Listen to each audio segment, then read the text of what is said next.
සම්මා සම්බුදු සරණයි පින්වත් හැම දිනාටම. අද දවසේත් ජයමග වැඩසටහනත් සමග ඒක රාශි වෙලා ඉන්න අපි සූදානම් වෙන්නේ අපේ ජීවිත අවබෝධය සඳහා කළ යුතු දේ නොකළ යුතු දේ මොකක්ද කියලා තේරුම් අරගෙන මේ ජීවිතය සාර්ථක කරගෙන සසර ජීවිතය සුවපත් කරගෙන නිවනින් සැනසෙනවා කියන අදහසින් තමයි අද දවසේත් අපි ධර්ම දේශනාව ශ්‍රවණය කරන්න සූදානම් වෙලා ඉන්නේ. විශේෂයෙන්ම එළඹෙන්නේ අවුරුදු කාලය. එළඹෙන අවුරුදු කාලයේදී අපිට වෙනද වගේ කටයුතු කරන්න පුළුවන්කමක් නැහැ. හැම දේම වෙන්නේ යම් යම් ආකාරයට කාරණා සහිතව. උපරිම උත්සාහ කරන්න ඕනේ හැමෝටම කියලා දෙන්න. මේ ලෝකයේ නොයෙකුත් විෂමතා ඇති වෙන්නේ හේතු ඇතුව මිසක් හේතු නැතුව නෙවෙයි. ධර්මානුකූලව අපි හොඳින් විග්‍රහ කරලා බැලුවොත්, හොඳින් කල්පනා කරොත් අපිට තේරෙන්න පටන් ගනී අමුතුවෙන් කියන්න දෙයක් නැහැ. තේරෙන්න පටන් ගන්නවා, හොඳින් තේරෙයි මේ භෞතික ලෝකය වෙනස් වෙන්නේ අපේ තියෙන ක්‍රියාකාරීත්වයන් උඩ වෙනස් වෙන්න හේතු වෙන ආකාරය බලන්න. අපේ මුහුණ කියන්නේ මම හැමදාම කියනවා භෞතික දෙයක්. මුහුණේ පෙනුම වෙනස් වෙන්න හේතු වෙනවා. එකක් ආහාර, අනිත් එක උෂ්ණත්වය ආදී ඍතුව. ඒවා පැහැදිලි ඒවා මේ පේන්න තියෙන දේවල්. එතකොට බලන්න අපේ නිකන් ආහාර හොඳට අරගෙන තිබුණත් පරිසරයේ උෂ්ණත්වය වැඩි වෙනකොට, සීතල වැඩි වෙනකොට මූණේ හැඩය වෙනස් වෙනවා. එහෙනම් ආහාර හින්දා වෙනස් වෙනවා. ආහාර ගත්තේ නැත්නම්, හරියට ආහාර ගත්තේ නැත්නම් එක ඌනතාවයන් නැති වෙලා මූණේ හැඩය වෙනස් වෙන්න පටන් ගන්නවා. ඊළඟට සිත අණුව වෙනස් වෙනවා. ඒක පැහැදිලි. තරහ යනකොට එක විදිහක්, සෞම්‍යව ඉන්නකොට එක විදිහක්. අනිත් ඒ කර්මය අණුව වෙනස් වෙනවා. මේවා මේ බුදුරජාණන් වහන්සේ දේශනා කරලා තියෙන ධර්මය අපි හොඳින් විමසලා බැලුවොත් ඒ තැන්වලදීම හොයාගන්න පුළුවන්. අපේ මුහුණේ හැඩය රඳා පවතිනවා. කර්මය අනුව එක එක්කෙනාගේ මුහුණ වෙනස්. හරි? ඒ වගේම සිත අනුව වෙනස්. කර්ම, චිත්ත. ඍතු අනුව වෙනස් වෙනවා. ඒ සීතල වෙලාවට, උෂ්ණ වෙලාවට වෙනස් වෙන බව 아무තෙන් කියන්න දෙයක් නැහැ. ආහාර අනුව වෙනස් වෙනවා. වෙන මොනවා හින්දාද මුහුණ වෙනස් වෙන්නේ? එහෙනම් ශරීරයේ පැවැත්මට බලපාන කාරණා හතර අතරේ සිත කියන එක තියෙනවා. සිත කියන එක මුහුණක පැවැත්මට හේතු වෙනවා. හරිද? කවුරු හරි බැන්නත් වෙනස් වෙන්නේ අපේ හිත. කාගේ හරි බැනුම හින්දා මුහුණ වෙනස් වෙනව නෙවෙයි.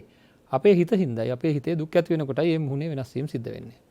ඒතර වෙන කෙනෙක් මත නදාපවතිනව නෙවෙයි. තමන්ගේ පැත්තෙන් තියෙන ගැටලුවයි ඒ හැම වෙලෙම තියෙන්නේ.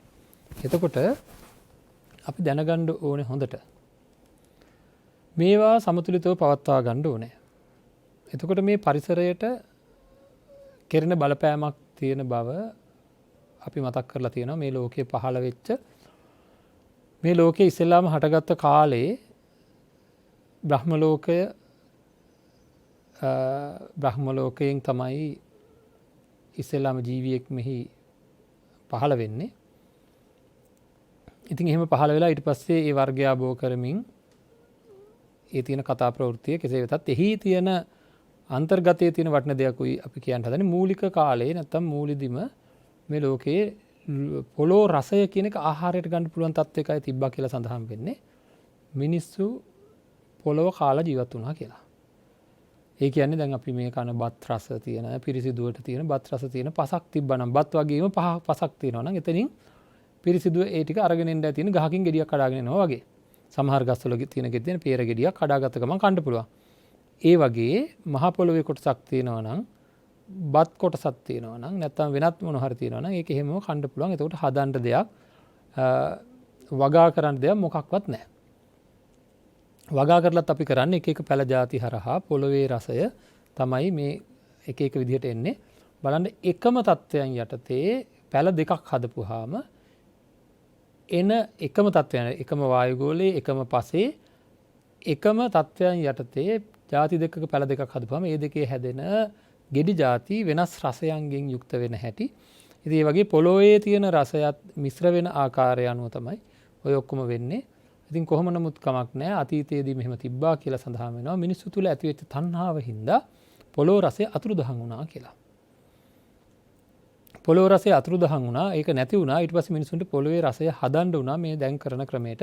ඉතින් තණ්හාව වැඩි වෙන්න මේ පරිසරය නොයෙකුත් ආකාරයේ වෙනස් වීම වලට භාජනය වෙනවා. මේ මෑත කාලීනව ගත්තොත් එහෙම අපි දන්නවා ලෝකයේ සියලු තැනක සියලු මිනිසුන්ගේ තණ්හාව එන්න වැඩි වෙච්ච ආකාරය අපි හොඳටම දන්නවා. තණ්හාව එන්න වැඩි වුණාට පස්සේ මොකද වෙන්නේ? එක එක වෙනස්කම් වෙනවා. ඒක එක ක්‍රියාකාරකම් ඇති වෙන හින්දාම තමයි එහෙම වෙනස්කම් ඇති වෙන්නේ. ලෝකයේ මිනිසුන් ඊ타ත්ම දැඩි තණ්හාවකින් අනිත් අයව තලා පෙලා දමමින් තමන්ගේ ගුණවන්තභාවය අයින් කරමින් තමන්ට හිතිච්ච හැටියට ජීවත් වෙන්න වචන පාවිච්චි කරන්න ක්‍රියාවන් සිද්ධ කරන්න පටන් ගන්නවා. හිතිච්ච හැටියට මේවා සිද්ධ කරන්න පටන් ගත්තාම මොකද වෙන්නේ? ඒ ගැටලුකාරී තත්වයන් වලට පත් වෙනවා ලෝකයේ ඉන්න මිනිසුන්. මොකද අන්තිමට දැන් මේක හොඳ පාඩමක් ඉගෙන ගන්න වෙලාව. මොකද මේ වෙලාවකවත් අඩුම ගානේ අපි තේරුම් ගන්න ඕනේ අපි ඉගෙන ගත යුතු පාඩම මොකක්ද කියලා. මොකද මේ වෙලාවේ තේරුම් ගන්න ඕනේ මේ ගැටලුකාරී තත්වයන් ඇති වෙච්ච අය තමන්ට ලෝකෙ කැමති විදිහට ජීවත් වෙන්න පුළුවන් කියලා හිතාගෙන හිටපු අයට අසරණම මේ ස්වභාව ධර්මයේ හමුවේ අසරණ තත්යකට පත් වෙන්න වෙලා තියෙන ආකාරය ඊටාම පැහැදිලි. ස්වභාව ධර්මයේ හමුවේ අසරණ තත්යකට පත් වෙන්න වෙලා තියෙන ආකාරය ඊටාමත්ම පැහැදිලි. ඉතින් ඒක හින්දා අපිට සිද්ධ වේවි අපේ ජීවිත නිවැරදි කරගන්න බොහෝ නිවැරදි කරගන්න. මොකද මෙවැනි වෙලාවක තමයි අපි තේරුම් ගන්න ඕනේ මේ කර්මය කියන එක තාම බලවත්. මේ ලෝකේ අපි නොදන්න පැතිකඩක් තියෙනවා. අපිට නොතේරෙන පැතිකඩක් තියෙනවා. ඒ පැතිකඩ පාලනය කරන්න පුළුවන් කමක් නැහැ. අපි අනවශ්‍ය විදිහට හැසිරුණාම. ලංකාව කියන බෞද්ධ රට මේ බෞද්ධ රටේ මිනිසුන් නැවත ඉපදුනා වගේ ජීවත් වෙන්න පටන් ගත්ත පහුගිය කාලේ. එහෙම නමකුත් දාගත්තා. නැවත ඉපදිච්ච අය කියලා. ඒ අය Tamanට කැමති විදිහට ජීවත් වෙන්න පටන් ගත්තා. එහෙම එක්කෙනෙක් මම ඔයිට කලින් සඳහන් කරලා තිනවා. එහෙම එක්කෙනෙක් පිළිබඳව මට යමක් කියන්න පුළුවන්. මෙයාට ගැටලුවක් ඇති වෙලා තිබ්බා. මෙයා කියනවා නිදහසේ ජීවත් වෙන්න ඕනේ. අම්මා තාත්තා කියන දේ අහන්නේ නැහැ. එයාලා මොන හරි කිව්වහම කියන්නේ මගේ නිදහස මම තියාගෙන ජීවත් වෙන්න ඕනේ. මට ආගමකට හිර වෙන්න බෑ, සංස්කෘතියකට හිර වෙන්න බෑ, ජාතියකට හිර වෙන්න බෑ. ඉතා නිදහසේ ජීවත් වෙන්න ඕනේ කියලා. ආගමකට හිර වෙනවා කියලා කියන්නේ ආගමේ යම් කිසි ආකාරයක තියෙනවා නම් නීති, ඒ නීති වලට ඉන්න බෑ කියලා. සංස්කෘතියකට හිර වෙනවා කියලා කියන්නේ සංස්කෘතියෙන් උරුම වෙච්ච යම් දෙයක් තියෙනවා නම් එහෙම ඉන්න බෑ. මට මේ ලැබිච්ච මනුස්ස ජීවිතේ නිදහසේ ඉන්න ඕනේ කියලා. අනවශ්‍ය නීති වලට ඇත්තටම හිර වෙන්න ඕනේ නැහැ. නමුත් ලෝකේ ඇත්තක් තියෙනවා නම් ස්වභාව ධර්මය තුල ඇත්තක් තියෙනවා නම් අන්න ඒ ඇත්තට අනුගත වෙන්න ඕනේ. නැත්තම් ජීවත් වෙන්න පුළුවන් කමක් නැහැ. ජීවත් වෙන්න පුළුවන් කමක් නැත්තේ ඒ ස්වභාව ධර්මයේ තියෙන නීතිය තමයි බුදුරජාණන් වහන්සේගේ ධර්මයේ සඳහන් කරලා තියෙන්නේ. මේ දේ කරොත් මේ දේ වෙනවා, මේ දේ කරොත් මේ දේ වෙනවා කියලා. යහපත් ක්‍රියාවන් වලට යහපත් ක්‍රියාවන් වලට යහපත් ප්‍රතිඵල තියෙනවා. ඒ වගේ ඒ දේවල් වලට ඒ ප්‍රතිඵල ලැබෙන හින්දා ඒ දේවල් කරොත් මේ දේ වෙනවා කියන එක ස්වභාව ධර්මයේ තියෙන දේ මෙන්න මෙහෙමයි වෙන්නේ කියලා පටිච්චසමුපාදයේ බුදුරජාණන් වහන්සේ දේශනා කරලා තියෙනවා. පුඤ්ඤාභි අපුඤ්ඤාභි ආනෙන්ජාභි සංස්කාර සංකාරපච්චය විඥානං. ජීවිතයක් සකස් වෙන්නේ කරපු පින් පව් භාවනා ආදී ආනෙන්ජාභි සංස්කාර.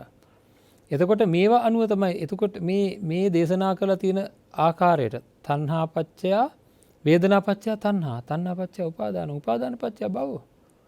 උපාදාන කරගෙන තියෙන වස්තුන් අනුව අපේ කරන ක්‍රියාකාරකම් අනුව ඊළඟ භවය සකස් වෙන්නේ. භවයක සකස් වීමක් වෙන්නේ මේවා හැම දෙයක්ම ඉතාම පැහැදිලි. මම ඉස්සෙල්ලා පැහැදිලි කරේ ඒකයි. මූණේ වෙනස් වීම ඇති වෙන්නේ හේතු ඇතුව. ඒ හේතු සියල්ලම නිර්වෘල්ව බුදුරජාණන් වහන්සේ දේශනා කරලා තියෙනවා. ඒවා අත්දකින්න පුළුවන්. එහෙම විශ්වාසයක් ඇති වෙන අත්දැකීමක් තමයි මම අර කලින්ම කිව්වේ. ඔබේ මුහුණ වෙනස් වෙන කාරණා හතරක් හින්දා. එහෙනම් මේකේ මේ එක එක ඒවා ගාලා తాවකාලිකව ඔන්න ලස්සන කරගන්න පුළුවන්. හැබැයි ආයෙ හැරෙනවා. මූණේ හැඩය වෙනස් කරන්න බෑ.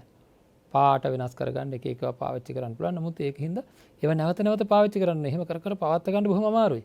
වයසට යන එක නවත්ත ගන්න බෑ. වයසට යනකොට මුහුණේ හැඩයක් වෙනස් වෙනවා. සමහර අයගේ මුහුණු පුංචි කාලේ ඉතාමත්ම සම්මත වශයෙන් යම් කිසි ආකාරයක හැඩතල අඩුවෙන් අපි කැතයි කියලා කියන්නේ එහෙම තිබිලා සමහර අයගේ මැදිවිය එනකොට බොහොම ලස්සනට එයාලගේ ශරීර සකස් වෙන අවස්ථා තියෙනවා. කොහොමත් කාලෙන් කාලට වෙනස් වෙනවා ඒවා. ඒකට ඒවා වෙනස් වෙන්න හේතු වෙන දේවල් අතර තියෙන කර්ම චිත්ත ඍතු ආහාර කියන එක මේ දැන් අත්දකින්න පුළුවන්. චිත්තය වෙනස් වුණොත් වෙනස් වෙන හැටි, ඍතුව වෙනස් වුණොත් කාල ගුණය, දේශ ගුණය අනුව මූණ වෙනස් වෙන හැටි, උෂ්ණත්වය අනුව සහ මේ ආහාර අනුව වෙනස් වෙන හැටි සහ උපතින්ම මේකේ තියෙන කර්මානුරූප ඒ හැඩතල මොන තරම් උත්සාහ කරත් වෙනස් කරන්න බෑ. ඉතින් මේ හතර දැනුත් අත්දකින්න පුළුවන්. ඒ වගේ හැම දෙයක්ම අත්දකින්න පුළුවන් ජීවිතේ. ඒකින්ද මේවැනි ව්‍යසනකාරී අවස්ථාවක අපි තේරුම් ගන්න ඕනේ අපි දැන් හැදෙන්න ඕන කියලා. අපිට මේ ලෝකයේ තැනක් ලැබේවි අනාගතයේදී. මොකද අපි මේවා පරිස්සමෙන් පරිහරණය කරොත්, ඉතා පරිස්සමෙන් පරිහරණය කරොත් ලෝකේ තැනක් ලැබේවි. මොකද ලෝකයේ සම්පූර්ණයෙන්ම හරියට නිකන් මිශ්‍ර කරලා නැවත හදනවා වගේ වැඩක් තමයි මේ වසංගතත් එක්ක සිද්ධ වෙන්නේ. ඒකත් එක්ක අපිට පුළුවන් නම් අපේ රටේ යම්කිසි ආකාරයක තමන් ඉන්න තැනක ඉඳලා තමන්ගේ දක්ෂතාවයන් තමන්ගේ නිෂ්පාදන මොන හරි වර්ධනය කරගන්න ඇත්තටම පුළුවන් වේවි අපිට ලෝකයේ වෙනදා හිටිය තැනට වැඩිය බොහොම ඉහළින් ඉන්න පුළුවන් වෙයි අපි යම් උත්සාහයක් ගත්තොත්. ඒක හින්දාමයි අපි මේ හැම වෙලේම කියන්නේ තමන්ගේ යහගුණ වර්ධනය කරගන්න එක ගුණාත්මක භාවයක් තියෙනවා නම් අපේ ජීවිතයට එකතු කරගෙන ක්‍රියාත්මක වෙන විදිහට එක ගුණාත්මක භාවයක්. මම හැමදාම කියන්නේ මෛත්‍රිය කියන ගුණය තියෙනවා නම් තමන්ගේ පැත්තෙන් ප්‍රාණඝාත, අදත්තාදාන, කාමීත්‍යාචාර, මුසාවාද, පිසුනාවාච, පරුසාවාච, සම්ප්‍රප්පලාප කිසි දෙයක් වෙන්නේ නැහැ. හොඳින් මෛත්‍රිය තියෙනවා නම් අනිත් අයට කරදර වෙනවා. ඒ හැම එකකින්ම අනිත් අයට කරදරයක් වෙන, හිරිහැරයක් වෙන කිසිම දෙයක් කරන්නේ නැහැ. හරියට මෛත්‍රිය තියෙනවා නම් කෙනෙක් තුල. ඒක හින්දාම එවැනි ගුණාංග වර්ධනය කර ගන්න ඕනේ. ඒකට තමයි අපි හැමදාම මඟ පෙන්වන්නේ. එක බුදුරජාණන් වහන්සේ දේශනා කරපු එක ගුණයක් හරි තමන්ගේ පැත්තෙන් වර්ධනය කරගන්න කල යුතු නොකල යුතු දේ තේරුම් අරගෙන ඒවා සිද්ධ කරන්න ඕනේ. එහෙම සිද්ධ කරන්නයි නිවසේ ඉන්න මේ වෙලාව අපිට තියෙන ලොකුම ලාභය තමයි ඔන්න ඔය හිත සකස් කරන්න. අපි කලින් දවසෙත් සඳහන් කරා තමන්ගේ හිත සකස් කරගන්න අවශ්‍ය කරන වැඩපිළිවෙල ආරම්භ කරන්න කියලා. එහෙම වැඩපිළිවෙලක් අපි ආරම්භ කරවුවොත් අපිට පුළුවන් වෙයි ඊ타ත්ම ඉහළ මානසිකත්වයක් එක්ක නැවත සමාජයට එන්න. සමාජයට එන වෙලාව වෙනකොට වෙනදා තිබුණ අඩුපාඩු සියල්ල සකස් කරගෙන ඉදිරියට එන්න පුළුවන් වෙයි. ඉතින් අද දවසේ අපි සාකච්ඡා කරන්න බලාපොරොත්තු වෙන්නේ අන්න ඒ වගේ කාරණාවක්. හැමෝටම පුළුවන් තමන්ගේ ජයග්‍රහණය සඳහා අවශ්‍ය කරන පාරක් නිර්මාණය කරගන්න. මේ නිවසේ ඉන්න දවස් ටිකේ පාරක් නිර්මාණය කරන්න පුළුවන්. පින්වත්නි, අමාරුම තමන්ගේ අඩුපාඩු හදාගන්න එක. තමන්ගේ අඩුපාඩු තමන් හදාගන්න නම් තමන් අඩුපාඩු හොයාගන්න ඕනේ. තමන්ගේ අඩුපාඩු තමන් හොයාගන්න නම් අමාරුම වැඩක් කරන්න ඕනේ. ඒ අමාරුම වැඩේ තමයි සත්‍යවාදීව තමන් දිහා බලන එක. අඩුපාඩු අපේ පින්වත්නි හරියටම බැලුවා. හැබැයි ආය මම කියනවා ඔය සත්‍යවාදී බව කියන එක තේරුම් ගන්න හරිම අමාරුයි. විශේෂයෙන් තමන්ගේ අඩුපාඩුව තමන්ට හොයාගන්න අමාරුයි. හිත පිළිගන්නම කැමති නෑ තමන් ළඟ ඉන්න කෙනෙක් මේක කියලා තියෙනවා නම්. ඔයාගේ ඔන්න ඔය වාචාල කට තමයි හොඳ නැත්තේ. නැත්තම් ඔයාගේ ඔන්න ඔය කම්මැලිකම තමයි ඔයා විනාශ කරන්න කියලා. නැත්තම් ඔය හැම කෙනත් එක්කම කතා කර ඉන්න එක. නැත්තම් වෙනත් මොනවා හරි දෙයක් කවුරු හරි කියලා තියෙනවා නම් හුඟක් වෙලාවට අපේ අඩුපාඩුවක් ළඟම ඉන්න අය නිතර කියලා තියෙනවා නම් අන්න ඒක පිළිගන්න තමන්ගේම හිත තමන්ටම කැමති නැහැ. ඒක සාමාන්‍යයෙන් අපේ හිතේ හැටි. ඉතින් අපි අපේ හිතේ හැටි තේරුම් ගන්න ඕනේ. මොකද හිත තරම් ගැති වෙන තමන්ට ගැති වෙන කවුරුවක්වත් නැහැ. අපේ පැත්තට ගැති අපි කරන වැරද්ද වැඩියෙන්ම වහන්නේ අපේ හිතමයි. සාධාරණීකරණය කරනවා. අපි තුල තියෙන වැරද්ද සාධාරණීකරණය කරන ඔව් ඉතින් මේකනේ වැඩේ. ඒක එහෙම නැත්තම් බෑනේ. ඒක මට කරන්න සිද්ධ වෙලා තියෙන මෙන්න මේ කාරණා මං ගැන දන්නේ මං විතරයිනේ. මගේ හිතේ තියෙන දුක් දන්නේ මං විතරයිනේ. අන්න එහෙම මට මගේ தත්ත්වය දන්නේ මං විතරයිනේ. මට තියෙන ප්‍රශ්න දන්නේ මං විතරයිනේ. ඔහොම කී වැරද්ද කරන බොරු කියන්නේ නැතුව බැරි තත්ත්වයකට පත් වෙලානේ තියෙන්නේ. හොරකම් කරන්න නැතුව බැරි තත්ත්වයකට පත් වෙලානේ තියෙන්නේ. දැන් එහෙම පත් වෙලා හිටිය අය දැන් ගෙවල් වලට වෙලා නැද්ද හා? නොයකුත් වැරදි වලට ඇබ්බැහිවීම වෙලා තිබ්බ අය කරන්න දෙයක් නෑ මට මේ වැරද්ද කරන්න සිද්ධ වෙලා තියෙනවා කියලා කියපු අයට ඉන්න වෙලා නැද්ද දැන්? අන්න ඒක ඊටා සත්‍යවාදීව මේක චෝදනා මුඛයෙන් කියන දෙයක් නෙවෙයි. ඊටා සත්‍යවාදීව තමන්ගේ පැත්තෙන් හිතලා බලන්න නිවසට වෙලා ඉන්න සිද්ධ වෙලා තියෙනවා. අන්න ඒ නිවසට වෙලා ඉන්න සිද්ධ වෙලා තියෙන වෙලාවේ කොහොමද අපි හැසිරෙන්න ඕනේ? කොහොමද අපි ජීවත් වෙන්න ඕනේ? මේ ගැන අපි බොහෝම විමසිල්ලෙන් බලන්න. හරිද? මේකදී හොඳම දේ අපි කලින් කිව්වා අපි ඉලක්කවලට කැමැත්ත ඇති කරගන්න කියලා. ඒ වගේ අද අපි කියන්නේ සත්‍යවාදීව, ඊටා සත්‍යවාදීව එක අඩුපාඩුවක් හොයාගන්න. ඒක කම්මැලිකම වෙන්න පුළුවන්. ඒක සමහරට ඊර්ෂ්‍යාව වෙන්න පුළුවන්. ඇයි මං ඊර්ෂ්‍යාව කියලා කිව්වේ? සමහර විට අපි කරන හුඟක් වැඩ යම් යම් අය සහ යම් යම් දේවල් කෙරෙහි තියෙන පුංචි ඊර්ෂ්‍යාවක් පෙරදරි කරගෙන කරන අවස්ථා තියෙනවා. එන එක ඊර්ෂ්‍යාව වෙන්න පුළුවන්. ඒක ක්‍රෝධයක් වෙන්න පුළුවන්. ඒක තරහක් වෙන්න පුළුවන්. ඒක සමහර විට අපේම තියෙන නොසන්සුන්කම වෙන්න පුළුවන්. පසුතැවිල්ලක් වෙන්න පුළුවන්. හරි කිසි දෙයක් ගණන් ගන්න නැතිකමක් වෙන්න පුළුවන්. ඒක පිරිසිදුකම නැතිකමක් වෙන්න පුළුවන්. ක්‍රමානුකූල නැතිකමක් වෙන්න පුළුවන්. මොනවා හරි ලොකු පාඩු සිද්ධ වෙන Tamanට ඉදිරියට යන්න බැරි අඩුපාඩු කීපයක් තියෙනවා. සමහරට තැනට සුදුසු නුවණ නැතිකම වෙන්න පුළුවන්. සමහරට අතෘප්තිකර ස්වභාවය වෙන්න පුළුවන්.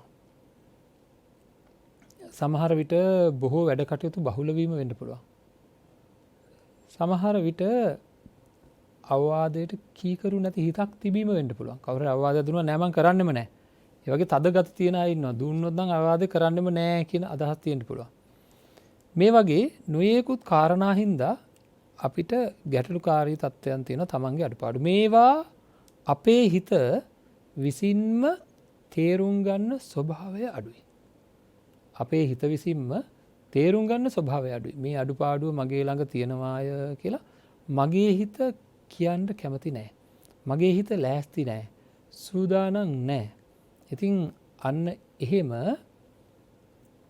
අපේ සිත අපි ළඟ තියෙන අඩුපාඩුව තෝරගන්න දවස එනතුරු අඩුපාඩුව සකස් කර ගැනීමක් සිද්ධ වෙන්නේ නැහැ. අපේ සිත අපේ ළඟ තියෙන අඩුපාඩුව තෝරා ගන්න තුරු කොහොමද හදන්නේ? එහෙනම් ඔන්න අලුත් වැඩක් ආරම්භ කරන්න යන්නේ. ඒ තමයි ලයිස්තුවක් හදන්න. මේවා පෞද්ගලිකව තියාගන්න. කෝකටත් කියලා මේ ලයිස්තුව හදලා තියාගන්න. ලොකුම අඩුපාඩුව ඉඳන් පල්ලෙහාට ලියා ගන්න. ලොකුම අඩුපාඩු ඉඳන් පල්ලෙහාට ලියා ගන්නවා. මගේ ජීවිතයේ ආපස්සට ඇදෙන්න තියෙන ලොකුම අඩුපාඩුව තමයි මම සුරාපානය කරන කෙනෙක්. මම කම්මැලි කෙනෙක්. එතකොට මේවා මේ පොඩි ළමයි කරන වැඩ කියලා හිතේ. පොඩි ළමයි කරන වැඩ හරි කමන්නේ කරලා පොඩි ළමයි වගේ හැසිරෙන හිත හදා ගන්න ඕනේ. බොහෝ සිත් හැසිරෙන්නේ පුංචි ළමයි වගේ. පුංචි ළමයිගේ හිත හා සමානව. ඉතින් ඒකින්ද ඒක දන්නවා තමන් සත්‍යවාදීව තමන් දිහා බැලුවොත් දන්නවා කොච්චර අමාරුද කියලා පාලනය කරගන්න. ඒකින්ද මේවා ලිඛිතව තියා ගැනීම වටිනාකමක් තියෙනවා. මගේ ළඟ තියෙන ලොකුම අඩුපාඩුව. ඉතින් ලියන්න ඕනේ. ලියලා ඇයි නැත්තම් සසරම අනතුරේ. සංසාර ජීවිතේම අනතුරේ. ඔය එක අඩුපාඩුවක් ඇති සසරම විනාශ කරගන්න. එහෙනම් අඩුපාඩු ලයිස්තුව ලියනවා. උඩින් ඉඳන් පල්ලෙහා දක්වාම ලියනවා. උඩින් ඉඳන් පල්ලෙහා දක්වා අඩුපාඩු ලයිස්තුව ලියලා මොකද කරන්නේ? පළවෙනි එක තෝරගන්න. තෝරගෙන බලන්න අපි හිතමු ඇති උනේ කම්මැලිකම කියලා මගේ නැත්නම් වැඩ කල් දාන ස්වභාවය තියෙන හැම වෙලේම කම්මැලි අයගේ ස්වභාවය තමයි වැඩ කල් දානවා. කම්මැලි අයගේ ස්වභාවය තමයි වැඩක් කරන්න ලෑස්ති නැහැ. කතා කරන්න ලෑස්ති වැඩ කරන. මෙහෙම කරමු කියලා කතා. ඉතින් Taman දිහා බලන්න ඕන. අනුන් දිහා බලන්න එපා. මං එහෙමද? නිදියන්න බරයි. හැම වෙලේම බලන්නේ නිදා ගන්න. අපි අපිට තියෙන සංකල්ප හදපු නැති එකේ වැරද්ද පින්වත්නි. නිකන් ඉන්න හිතවල තියෙන කැමැත්ත බලන්න. හරි? නිකන් ඉන්න හිතවල තියෙන කැමැත්ත කියන එක පුංචි කාලේ ඉඳන් සංකල්පයක් වශයෙන් අපිට තිබුණා. ඒ සංකල්පය හදන්න ඇත්තටම ලේසියකට කෙනෙක් ඉදිරිපත් වෙන්නේ නැහැ. හරි? පාසලේ කාල පරිච්ඡේද ප්‍රමාණයක් තියෙනවා. අපි තුම 8ක් තියෙනවා. පුංචි කාලේ ඉඳන් මතකද ගුරුවරයෙක් නැති කාල පරිච්ඡේදයක් එනකන් මොන්න තරම් ඉවසිල්ලක් නැතුව දින්නේ. ඒක හිතේ හැටි කියලා කට්ටිය කියයි. ඒක තමයි ස්වභාවය කියලා කියයි. මෙන්න මේ ස්වභාවය ඉක්මවා යන පිරිස් තමයි ලෝකේ ජය ගන්න. අනිත් අය ඔක්කොම එක තැන. අනිත් අය ස්වභාවය අනුව අපි දන්නවා මේ ලෝකේ මේ එක එක්කෙනා ඉන්නේ එක එක මට්ටම් වල. මිනිස්සු ඉන්නවා මේ ගුරුත්වාකර්ෂණයට අහු වෙලා අපි ඔක්කොම ඉන්නේ. එතකොට අපේ ශරීර ශක්තිය අනුව ගුරුත්වාකර්ෂණය අභිබවා යන්න පුළුවන් එක එක්කෙනාට එක එක ගාන. සමහර අයට අඩියයි. මං කියන්නේ උඩ පයින්න පුළුවන් එක ගැන. පොළවේ සීමාවෙන් උඩට පයින්න පුළුවන් සමහරට අඩියයි එතනම වැටෙනවා. සමහරට අඩි 2ක් පුළුවන්. සමහරට අඩි 3ක් 4ක් පුළුවන්. ඉඳලාමත් ඉන්නවා රිටක් වගේ එකක් අරගෙන ගොඩක් උඩටම යන අය. හරිද? ඒ කියන්නේ Tamanට තනියම මම මේ කියන්නේ ගුවන් යානයක නැගලා එහෙම එකක් නෙවෙයි. තනියම යම් කිසි ශක්තියකින් පොළවෙන් අයින් වෙලා උඩට පැන ගන්න පුළුවන් ටික දුරයි බොහෝ අයට. ඒ ගියත් වැඩි එක එක්කෙනා උඩ පයින්න පුළුවන් ගාන ගත්තොත් එහෙම මේක විහිළුවක් කියලා හිතයි. ඒ අයට පුළුවන් යම් කිසි ප්‍රමාණයකට එතනින් පල්ලෙහාට වැටෙනවා. ඒ වගේම තමයි මනුස්සයාගේ චිත්තසංතානත් එක එක්කෙනාට තමන්ගේ දෝෂ අභිබවා යන්න පුළුවන් ඉස්සරහට එක එක ප්‍රමාණයට. ඒකෙන්ද හුඟක් අය වැඩ කරන්න ගියාම තමන්ව පාලනය කරගන්න බැරුව ආපහු තිබ්බ තත්ත්වයට වැටෙනවා. එක දවසකට ගොඩාක් වැඩ කරන්න පටන් ගන්න උනන්දුවෙන් වැඩ කරන්න පටන් ගන්න අය ටික දවසකින් තිබ්බ තත්ත්වයට මම අහනවා මේ පින්වත් අයගෙන් ඔබ හැමදාම එක තැනද? මොනවා හරි මානසික වර්ධනයක් දවසින් දවසට තියනවද? තමන්ගේ පැත්තෙන් කියන්න පුළුවන් දෙයක් නැත්තම් උදේටත් බත් කාලා දවල්ටත් බත් කාලා රැයටත් බත් කාලා ඔහේ ඉන්න චරිතයක් බවට පත් වෙලා නම් බලාගෙන මේ දවස් ටිකේ තිබ්බට තෙරි පල්ලෙහාට වැටෙයි. නිදියයි. රූපවාහිනියට ඇබ්බැහි වෙයි. අනවශ්‍ය දේවල් වලටම අනවශ්‍ය විදිහට ඇබ්බැහි වෙන්න හේතුවක් වෙයි මේ දින කිහිපය. කම්මැලිකමට වැටෙන්නේ නැතුව තමන්ගේ අඩුපාඩු සකස් කරගන්න පුළුවන් දින කීපයක් බවට මේ දින කීපය පත් කරගන්න ඕනේ. ඒක හින්දා අර මම කිව්වා පුහුණු කරවුවොත් ලෝකයේ එක්කෙනෙක් දෙන්නෙක් ඉන්නවා ඔලිම්පික් ගන්න පුළුවන් මට්ටමට උස පනින්න පුළුවන්. ඒ කියන්නේ ලෝකෙම වැඩියෙන්ම ගුරුත්වාකර්ෂණය අභිබවා උඩට යන්න පුළුවන් අය එක්කෙනෙක් දෙන්නෙක් ඉන්නවා. ඒ අයගේ ගානට හිතන්නවත් බෑ අනිත් අයට. ඒ මොකද එයාලා පුහුණු කරලා. අන්න ඒ වගේ මේ ලෝකෙ දියුණුවට පත් වෙන්න ගියාම මානසිකත්වය දියුණු කරගත්ත කීප දෙනෙක් ඉන්නවා. ඒ අය ක්‍රමානුකූලව තමන්ගේ මානසිකත්වය ක්‍රමානුකූලව දියුණු කරගත්ත අය. ටික පුහුණු කරපු අය. පුහුණු කරලා දියුණුවට පත් කරගත්තාම මනසක් ඒ මනස වේගයෙන් වැඩ කරන්න පුළුවන් තත්ත්වයට පත් වෙනවා. එහෙම අය අනිත් අය අභිභවා යනවා. අනිත් අය ඔක්කොම ඒකම මට්ටමට උඩ පැන ඉන්නවා. ඒකින්ද වැඩි දෙනෙකුට පුළුවන් වෙන්නේ යම් රස්සාවක් කරලා පවුලක් නඩත්තු කරලා අමාරුවෙන් ජීවත් වෙලා අමාරුවෙන් තමන්ගේ කටයුතු ටික තමන්ගේ විවාහ මංගල උත්සවය තමන්ගේ නොයෙකුත් වෙනත් දේවල් ගෙයක් හදාගන්න මේවා අමාරුවෙන් කරලා අන්තිමට මැරිලා යන එකයි හරිම අමාරුවෙන් කරන්නේ. හිතන්නවත් බෑ සමහර අයට මේ දේවල් කරන්න. ඒ මොකද තමන්ගේ මානසිකත්වය ඉහළ තලයකට ගන්න අවශ්‍ය කරන වැඩ පිළිවෙල සකස් කරන්නේ නැහැ. කම්මැලිකමෙන් බාධා කරනවා, තරහෙන් බාධා කරනවා, ආසාවල් වලින් බාධා කරනවා. ඒවා අභිබවා තමන්ගේ කාලයෙන් උපරිම ප්‍රයෝජන ගන්න පුළුවන් විදිහට තමන්ගේ මනස සකස් කරන්නේ නැහැ. ඒක හින්දා හැමදාම එක තැන. හැමදාම එකම දේ කර එක තැන. ඒකින්ද අපේ අඩුපාඩු අපි හොයන්න ඕනේ. අපේ අඩුපාඩුව හොයලා නිකන් ඉන්න එපා. මේ අඩුපාඩුව නැති කරගන්න මොකක් හරි ක්‍රමයක් කොහේ හරි තැනක තියනවාද? කම්මැලිකම නැති කරගන්න ක්‍රමයක් තියනවාද? නොසන්සුන්කම් නැති කරගන්න ක්‍රමයක් තියනවාද? පශ්චාත්තාප නැති කරගන්න ක්‍රමයක් තියනවාද? අරමුණක එක දිගට වැඩ කරගෙන යන්න හිත සකස් කරන ක්‍රමයක් තියනවාද? හරි. මේවා ඔක්කොම හොයන්න ඕනේ. හොයනකොට තමයි හම්බෙන්නේ. බුදුරජාණන් වහන්සේගේ ධර්මය තුල මේ හැම දෙයක්ම තියෙනවා. ඒව ගැන නෙවෙයි අපි ගවේෂණය කරේ.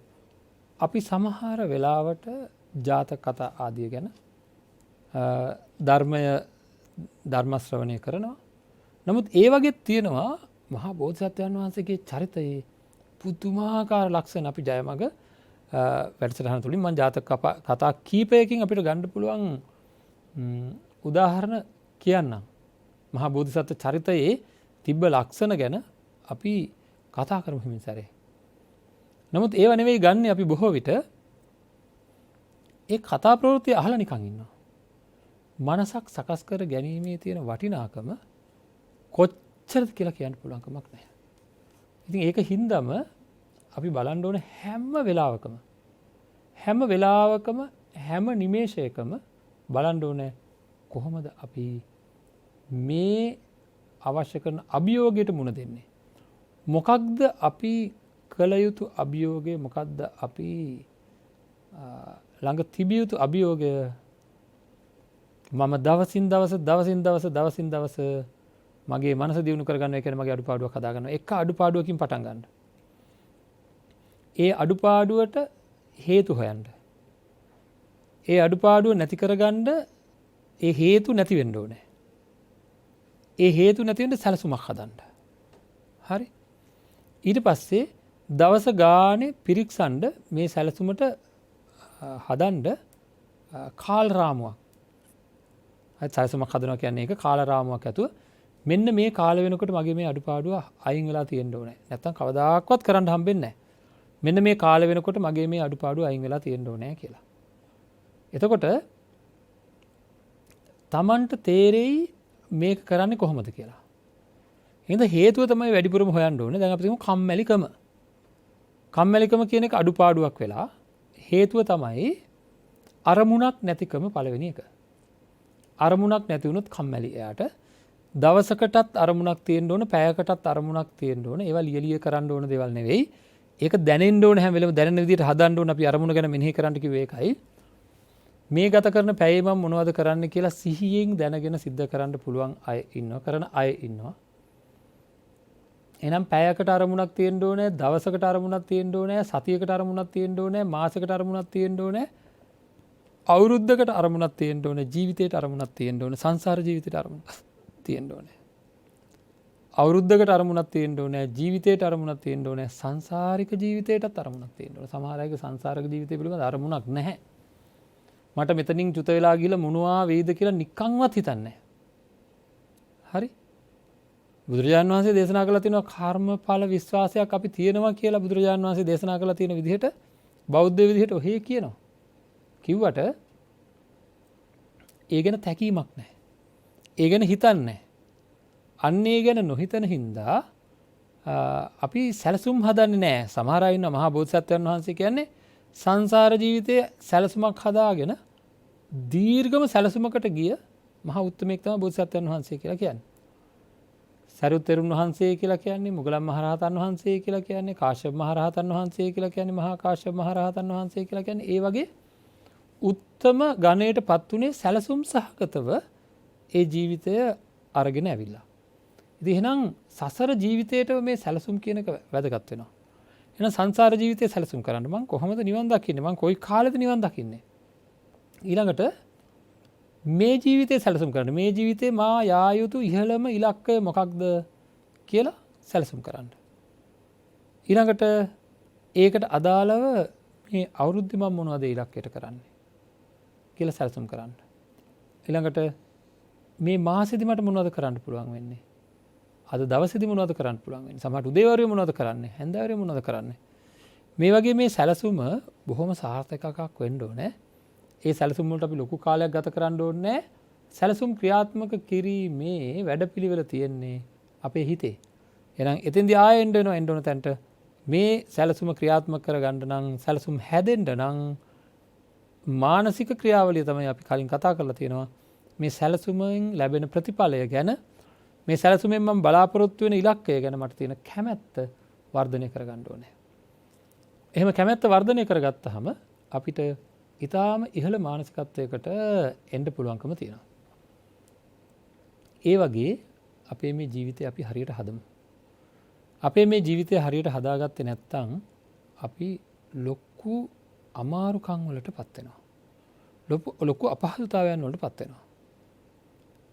ඒකින්ද අන් අය අභිබවා යන ගතියක් තියෙන කෙනෙක්. ඒ කියන්නේ මේ අනිත් අය පාගගෙන යන්න කියලා නෙවෙයි මම කියන්නේ. එක තැන ඉන්න එපා. ඔක්කොමත් එක ගොඩේ ඉන්න එක දක්ෂ මිනිසෙක්ගේ ස්වභාවයක් නෙවෙයි. ලෝකේ තැන් තැන් වල බිහි වෙනවා මහා දක්ෂයෝ. මේ දක්ෂය බෝ වෙන්නේ අර ගුරුත්වාකර්ෂණයේ අභිබවා උසපයින්න පුළුවන් වගේ පුහුණු කරපු අය. හිත දෙන්නේ නැහැ යම්කිසි සීමාවකින් උඩට යන්න. එන්න ඒ සීමාව කඩාගෙන යන්න පුහුණු කරන අය හිතේ තියෙන මේ ආපස්සට දින බලවේග අභිබවා Tamanට අවශ්‍ය තැනට යනවා. හිතේ තියෙන ආපස්සට දින බලවේග අභිබවා යන්න අවශ්‍ය කරන ශක්තිය ලැබෙන්නෙම ඔන්න ඔය තමන්ගේ අරමුණ කෙරෙහි කැමැත්ත ඇති කරගෙන සැලසුම් හදාගෙන ඒ සැලසුම් නැවත නැවත ක්‍රියාත්මක කරමින් කාල රාමුවක් තුල මේ අරමුණට යනවා කියලා දැඩි අදිෂ්ඨානයක් ඇති කරගෙන හොඳ සැලසුමකට පසු විපරමක් සහිතව මේක හරීම වැදගත්. පසු විපරමක් ඕන කියලා කියන්නේ මගේ සැලසුම කොයි තරම්නම් දැන් ක්‍රියාත්මක වෙලාද? මම දැන් මේකේ ඉන්නේ කොතනද? තව කොච්චර මම බලාපොරොත්තු වෙච්ච ඉලක්කයට යන්න පුළුවන්ද? මේ ඔක්කොම තියෙන්න ඕන තමන් ළඟ. තමන් ළඟ මේ දත්ත සටහන් ටික තියෙන්න ඕනේ. මම කොච්චර මෙන්න මේ දේවල් කරලා තියෙනවද? මෙතන තමයි මම කළ යුතු ආකාරය.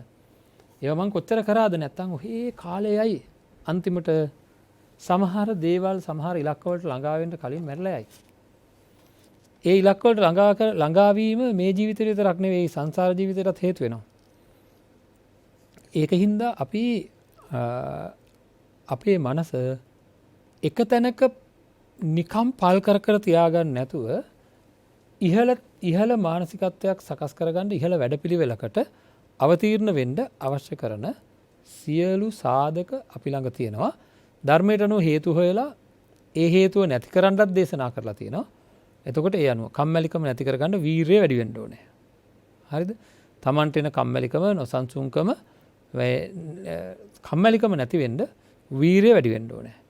නොසන්සුන්කම නැති වෙන්න චිත්ත ඒකාග්‍ර බව වර්ධනය කරන්න ඕනේ. හරි? එතකොට තරහ නැති වෙන්න අපිට අරමුණකට යන්න බෑ තරහත් එක්ක. තරහ නැති වෙන්න මෛත්‍රිය වර්ධනය කරන්න ඕනේ. හරි? එතකොට අපේ පැත්තෙන් තියෙන මේ වගේ නොයේකුත් අඩුපාඩු තමන් හොයාගෙන මගේ ජීවිතයේ අඩුපාඩුව මෙන්න මේකයි. මගේ ජීවිතයේ අඩුපාඩුව මේක සමහරට වෙයි බොළඳ වැඩ වෙන්න පුළුවන්. හරිද? බොළඳ දේවල් තියෙනවා. සමහර අය හරි එක වචනයක් කවුරු හරි කිව්වොත් හරියට ලොකු පීඩනයක් ඇති කරගන්නවා. එක ක්‍රියාවක් කරොත් ලොකු පීඩනයක් ඇති කරගන්නවා. ඒ වගේ මේ විසඳ ගන්න පුළුවන් දේවල් විසඳ ගන්න නැතුව තමන්ගේ ජීවිතේ ලතවි ඔහේ තැන් තැන් වල වැටි තියාගෙන ඉන්න පිරිසක් ඉන්නවා. ඉතින් ඒ හැම දෙයකටම තියෙන්නේ අපි අනිත්‍ය සංඥාව වඩනවා නම් අනාත්ම සංඥාව වඩනවා නම් විශේෂයෙන්ම කිසිම ගැටලුවක් නැතුව ජීවිතේට මුහුණ දෙන්න පුළුවන්කම තියෙනවා. කාගේ හරි වචනයකට දෙන වටිනාකම් අපි අඩු කරන්න ඕනේ. ඒ කියන්නේ නරක වචනයකට කාගේ හරි නරක වචනයකට දෙන වටිනාකම කාගේ හරි නරක ක්‍රියාවකට දෙන වටිනාකම් අපි දෙන්නේ ඒක එයාගේ ආත්මය විසින් මට සිද්ධ කළාය. ආත්මය විසින් කියලා කියන්නේ එයා අහවල් අයගේ වැඩේ එයාට ඒක නොකර ඉන්න තිබ්බා. එයා ඒක කරා. ඒ වගේ ලොකු වටිනාකමක් දීලා පුද්ගලයා වටිනාකමක් දීලා. නමුත් අනාත්ම සංඥාව වර්ධනය කරගන්න කෙනෙකුට මේ පුද්ගල වටිනාකම් දෙන්නේ නැහැ. ඒ ක්‍රියාවලට පුද්ගලික වටිනාකම් දෙන්නේ නැහැ. දෙන්නේ නැත්තේ අනාත්ම සංඥාව තුල තියෙනවා එයා ඒක කරනවා කියන හැඟීම අයින් කරන ස්වභාවයක්. ඇත්ත වශයෙන්ම එහෙම එකක් නැහැ. ඒ කියන්නේ සත්වයක් පුද්ගලයෙක් මේක කරනවා කියලා ගන්න බැරි තරමටම ඇත්තක් ඒක එහෙම නැහැ. නමුත් අපිට තේරෙන්නෙම සත්වයේ පුද්ගලයෙක් මේක කරනවා. අහවල් කෙනා තමයි මට බැන්නේ. අහවල් කෙනා තමයි මට ගැහුවේ. අහවල් කෙනාට මේක නොකර ඉන්න තිබ්බා. එයාට එහෙමනම් මේ වගේ වෙන්න ඕන කියලා අපේ ළඟ ලොකු පීඩන ඇති වෙන්නේ අනවබෝධයෙන් හින්දා. ඉතින් ඒකින්ද ඒ තරමටම එහාට ගිය මානසිකත්වයක් සකස් කරගන්න පුළුවන්. තමන්ගේ අතපය හතර කපනකොට පවා කෙනෙක් ඇවිල්ලා තමන්ගේ අතපය හතර කපනවා. එතකොට තමන්ගේ අතපය හතර කපනකොට පවා කිසියම කිසි ආකාරයකින් ඒ අතපය හතර කපන කෙනාටවත් තරහක් ඇති නොවන විදිහට වාසය කරන්න පුළුවන් මානසිකත්වයක් හදන්න පුළුවන් පුහුණුවක් කරන්න පුළුවන් තත්ත්වයක් තමයි බුද්ධ ධර්මය තුළ තියෙන්නේ. අපේ අතපය හතර කපනවා කෙනෙක් ඇවිල්ලා ඒ අතපය හතර කපනකොට කිසි වැරද්දක් මං කරන්නේ නැතුව කපන කෙනා කෙරෙහි මට මෛත්‍රියෙන් හිතන්න පුළුවන් තත්ත්වයකට, මෛත්‍රිය වැඩෙන තත්ත්වයකට මානසිකාරයක් හදන්න පුළුවන් තත්ත්වයක තියෙන ධර්මයක් ක්‍රමයක් ධර්මය තුළ තියෙනවා.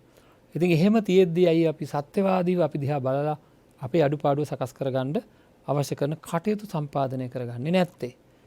හිතේ තියෙන බලය තමයි හැමදේම කරන්නේ. හිත අර අපේ අඩුපාඩුවට ප්‍රතිවිරුද්ධ කුසලය කියන හැම වෙලේම මං ඊර්ෂ්‍යාකාරයෙක් නම් මුදිතාව හදන්න පුළුවන්. මම කම්මැලි කෙනෙක් නම් වීරිය හදන්න පුළුවන්.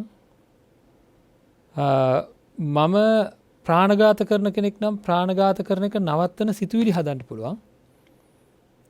මම වැරදි දැක්මකින් ඉන්න කෙනෙක් නම් නිවැරදි දැක්ම ඇති වෙන විදිහට මානසිකාරය හදන්න පුළුවන්. මම වැරදි සංකල්පනා, අව්‍යාපාද සංකල්පනා, හිංසා සංකල්පනා, කාම සංකල්පනාවල අධිකව ඉන්න කෙනෙක් නම් ඒ වෙනුවට නෙක්ඛම්ම සංකල්පනා, අව්‍යාපාද සංකල්පනා, අවිහිංසා සංකල්පනා හදන්න පුළුවන්. මම වැරදි ආජීවයෙන් ජීවත් වෙන්න අවශ්‍ය කරන වැඩපිළිවෙල නම් කරන්නේ මම එක සත්තු විකුණලා එක දේවල් කරලා මරණයට සත්තු මරලා එහෙම තමන්ගේ දිවි පැවැත්ම පුරුදු කරගෙන තියෙනවා නම් ඒවායින් හිත වළකින ආකාරයට හිතක් හදන්න පුළුවන්. සුරාපානය නවත්තන විදිහට හිතක් හදන්න පුළුවන්. ඉතින් මේ වගේ හැම පැත්තකටම ලොකු ආවරණයක් ලැබෙන විදිහට අපේ මානසිකාරයක් සකස් කරන්න පුළුවන් විදිහක් ධර්මය තුළ තියෙනවා. ඉතින් එහෙමනම් අපි මොකටද ලතවි ඉන්නේ? ඉක්මනට අපේ මානසිකාරය හදාගන්න ඕනේ වැඩක් කෙරෙන මට්ටමකට. වැඩක් කෙරෙන මට්ටමකට ඉක්මනින් අපේ මානසිකාරය සකස් කරගන්න ඕනේ. ඒක තමයි අපේ ජීවිතයේ අපි බලාපොරොත්තු වෙන එකම ඉලක්කය. බලාපොරොත්තු වෙන එකම ඉලක්කය විය යුත්තේ ඒක අපේ මනස ඉතාමත්ම කාර්යක්ෂම තමන්ගේ අඩුපාඩු සකස් කරගෙන ඉදිරියට යන අඩුපාඩු පෙන්වා දෙන මනසක් බවට පත් කරගන්න ඕනේ. ඒකට සැලැස්ම හදාගෙන දවසින් දවස පිරික්සන්න. අපේ ප්‍රත්‍යවේක්ෂා සටහන කියන්නේ ඒ වගේ එකක්. ප්‍රත්‍යවේක්ෂා සටහනේදී අපි සිද්ධ කරන්නේ දවස ගානේ පිරික්සලා බලන එක. දවස ගානේ තමන්ගේ වර්ධනය බලන්න ඕනේ. මට කොච්චර පුළුවන් වුණාද අපි හිතමුකෝ කවුරු හරි හින්දා නුරුස්සන හැඟීම් මේ තරමක් එහාට යන්න පුළුවන් මේක. එහෙම නැත්නම් භාවනාවක් කරලා ඒ භාවනාව කොච්චර මට කරන්න පුළුවන්ද, කොච්චර කාලයක් හිත එකලනක තියාගෙන ඉන්න පුළුවන්ද කියලා තමන් පොඩි සටහනක් භාවිතා කරනවා. ඒ සටහනේ පොඩ්ඩක් ලියා ගන්නවා අද දවසේ භාවනා කරපු කාලය, හෙට දවසේ භාවනා කරපු කාලය. ඒ වගේ තමන් මේක අරගෙන යන දේ ගැන පිරික්ස බල අඩුපාඩු තව හදන්න ඕනේ. තව අඩුපාඩු හදමින් එන්න මේක ගොඩාක් ප්‍රබල වෙනවා. ඊට පස්සේ අනුන්ගේ වචනයක්, අනුන්ගේ ක්‍රියාවක් ඒවා මේ තමන්ගේ අරමුණ ඉතාමත්ම ඉහළ අරමුණක් බවට පත් කරගන්නත් පුළුවන්. ජීවිතය සාර්ථක කරගන්නත් පුළුවන්. අර අන් අය සෑම දිනෙකම මේ ලෝකේ ග්‍රහණයකට ලක් වෙලා, හිත කියන ග්‍රහණයට ලක් වෙලා ඒ අය එක දේවල් හින්දා ආපස්සට ඇදී ඉන්න හරියටම ගුරුත්වාකර්ෂණයට අපි ඔක්කොම ඇදිලා ඉන්නවා වාගේ. එහෙනම් මේ කියන මානසික තත්ත්වය ඉදිරියට යන්න දෙන්නේ නැති මානසික තත්ත්වය ඇති වෙන ස්වභාවයක් තියෙන හිත අපි උස්සලා එළියට ඇදලා දාන්න ඕනේ. හරිද? දාලා Tamanට අවශ්‍ය විදිහට කාරණා සිද්ධ කෙරෙන මානසිකත්වයක් සකස් කරගන්න ඕනේ. ඒකින්ද අද දවසේ අපි ඉගෙන ගන්නේ තමන්ගේ අඩුපාඩු ලයිස්තුව හදලා සැලසුම් හදන්න කියන එකයි අද දවසේ අවවාදය. සැලසුම් හදලා දවස ගානේ පිරික්සයි මේක කරන්න ඕනේ. දවස ගානේ පිරික්සන්න සටහන් තබා ගන්න ඕනේ. මේ අඩුපාඩු අද මගේ අතින් සිද්ධ වුණේ කොහොමද කියලා. ඒ අඩුපාඩුව ඇබ්බැහියක් නම් ඇබ්බැහි කියලා කියන ඒවා ගැන අපි ඊළඟ දවසකදී කතා කරනවා. ආසන්නයේම බොහෝ විට අපි හෙට දිනේදී මේ පිළිබඳව කතා කරමු. කොහොමද ඇබ්බැහියකින් අයින් වෙන්නේ කියලා. ඇබ්බැහියේ ලක්ෂණත් එක්ක ඇබ්බැහිය කියලා කියන්නේ යම් දෙයකට පුරුදු පුහුණු වෙලා. හරිද? එතකොට මේ ඇබ්බැහිවලට පත් වුණා කියන්නේත් මේ වගේ පුරුදු පුහුණු වෙලා තියෙන්නේ කොහෙද? පුරුදු පුහුණු වෙලා තියෙන තමන්ගේ ශරීරය. ඒතර ඒව තමයි අයින් කරගන්න බොහෝම අපහසුකම් හිටින්නේ. යමක් කරන්න ගියාම තමන්ගේ මේ තියෙන පුරුදු පුහුණු වීම, ඇබ්බැහි වීම අයින් කරගන්න බැරුව ලොකු විශාල ගැටලුවකට ලක් වෙනවා බොහෝ දෙනා. ඒ ලක් වෙන ගැටලුව තමයි ඒ දරාගන්න බැරුව ඒ පැත්තට ඇදීලා යන හැටි. ඒ පැත්තට තදින් ඇදිලා යනවා හරියට නිකන් සැඩ පහරකට අහු වුණ කෙනෙක් වගේ. තමන්ට උවමනාව තිබ්බත් සැඩ පහර දරුණු නම් උවමනාව තියෙන පැත්තට යන්න බෑ. අන්න ඒ වගේ නොයෙකුත් අවශ්‍යතාවයන් තියෙන සිත, ඒ පුරුදු පුහුණු වෙලා තියෙන ඇබ්බැහි වෙලා තියෙන හිත එහෙම්මම දිගින් දිගට යනවා ඒ හිතට ඕන පැත්තට, කැමති පැත්තට. අපිට මුකුත් කරගන්න පුළුවන් කමක් නැහැ. මොනවත්ම කරගන්න පුළුවන් කමක් නැතුව අපි ලත වෙනවා. එතකොට අන්න ඒක තමයි ඇබ්බැහිය කියලා කියන්නේ. ඇද්දගෙනම යනවා. මෙන්න මේක නවත්තන්න ටිකක් අමාරු පුහුණුවක් කරන්න වෙනවා. නැත්තම් අපි හැමදාම වැරද්දෙම ඉඳී කවදාකවත් කිසිම දෙයක් අයින් කරන්න බැරි කමක් වෙන්නේ නැහැ. මේකදී ඕන කරන මානසිකත්වයක් තියෙනවා.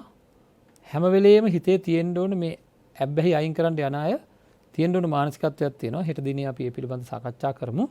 අඩුපාඩුව අද හඳුනගන්න, හොඳින් හඳුනගන්න හැම අඩුපාඩුවක්ම ඇබ්බැහි වීමක් මට්ටමක් තියෙනවා. ෆෝන් එකට වැඩියෙන් පුරුදු වෙලා තියෙනවා නම් ඒක ඇබ්බැහියක්. කාමයේ වර්ධව හැසිරීමට පුරුදු වෙලා තියෙනවා නම් ඒක ඇබ්බැහියක්. හරි? ආහාර හැම වෙලෙම ආහාර ගන්න පුරුදු වෙලා තියෙනවා නම් ඒක ඇබ්බැහියක්. නිදියන්ට පුරුදු වෙලා තියෙනවා නම් ඒක ඇබ්බැහියක්. එහෙනම් හැම තමන්ගේ තියෙන හැම අඩුපාඩුවකම ඇබ්බැහි වීමේ ලක්ෂණ තියෙනවා. ඒ කියන්නේ ඒකට ඇලිලා ඒකෙන් ගැලවෙන්න බෑ. උවමනාව තිබ්බත් ගැලවෙන්න බෑ. සමහර අයට ගොඩාක් උවමනාව තියෙනවා මේකෙන් ගැලවිලා සාර්ථක ජීවිතයක් ගත කරන්න. හුඟක් අයට බෑ. විශේෂයෙන් සුරාපානය, මත්ද්‍රව්‍ය, වෙනත් නරක දේවල් වලට ඉක්මනට ඇබ්බැහි වෙනවා. මෙන්න මේ ඇබ්බැහි වීම අයින් කරගන්න ප්‍රායෝගිකව කරන්න පුළුවන් දේවල් බොහොමයක් තියෙනවා. එන්න ඒ දේවල් ගැන අපි සාකච්ඡා කළ යුතු වෙනවා. තව බොහෝ දුරට සාකච්ඡා කළ යුතු වෙනවා. ඉතින් ඒවා එහෙම කරමින් අපිට පුළුවන්කම තියෙනවා අපේ ජීවිතය ඉතාම සුරක්ෂිත කරගන්න, කිසිමම දෙයකට ඇලෙන්නේ නැති, කිසිවක් හා ගැටෙන්නේ නැති ඉතා සාර්ථක ජීවිතයකට යන්න පුළුවන්කම තියෙනවා. ඉතින් මෙන්න මේ තත්ත්වයන් තමයි අපි හොඳින්ම තේරුම් ගන්න ඕනේ. අපිට පුළුවන් මේක කරන්න, බෑ කියලා හිතන තරමටම කවදාකවත් කරන්න පුළුවන් කමක් නැහැ. හැම වෙලෙම හිතන්න ඕනේ මේක කරන්න මට පුළුවන්. මොකද තුවාලයක් වගේ මේක. ඒකින්ද අද අඩුපාඩු හොයාගන්න, අඩුපාඩු ලයිස්තුවක් හදාගන්න, එකින් එකේ අඩුපාඩු හදාගමු. නැත්නම් ජීවිතේට අර්ථයක් නැහැ. ලැබිච්ච ජීවිතේට අර්ථයක් දෙන්න නම් අපි අඩුපාඩු අඩු කරගන්න ඕනේ. දවසින් දවස අඩුපාඩු අඩු කර ගැනීමෙන් වෙන්නේ අර අනිත් ඔක්කොමත් එක්ක ඉන්න මට්ටමින් ටික ඉස්සන එක. ඒතර කාගෙත් ගෞරවයට, ආදරයට පත් වෙයි, ජීවත් වෙන්න පහසු වෙයි. තමනුත් බොහෝම සැනසීමෙන්, ඊතා සැනසීමෙන් ජීවත් වෙන කෙනෙක් බවට පත් වෙයි. විශේෂයෙන්ම අනිත් අය ඉදිරියේ ලොකු පෞරුෂයක් සකස් වෙනවා. අනිත් අයට කරන්න බැරි දෙයක් අපි කරන හින්දා. ඒකින්ද අපේ ජීවිතය ඉතාමත්ම සුරක්ෂිත කරගන්න ඕන කියන වචනේ මම හැමදාම කියනවා. ඉතාමත්ම සුරක්ෂිත කරගන්න. මොකද හරි භයානක තත්ත්වයක් තියෙන්නේ. මොකද්ද තියෙන භයානක තත්ත්වය? සුරක්ෂිත කරගත්තේ නැත්නම් ජීවිතය අපිට සසර ජීවිතේ බොහෝ දුක් විඳින්න සිද්ධ වෙනවා. අතිමහත් වූ දුක් විඳින්න සිද්ධ වෙනවා.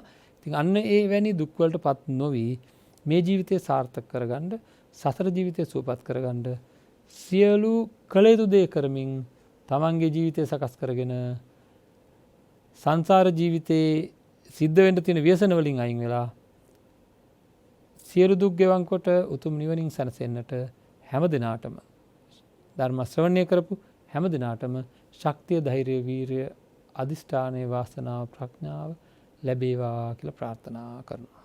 හැම දිනාටම තෙරුවන් සරණයි.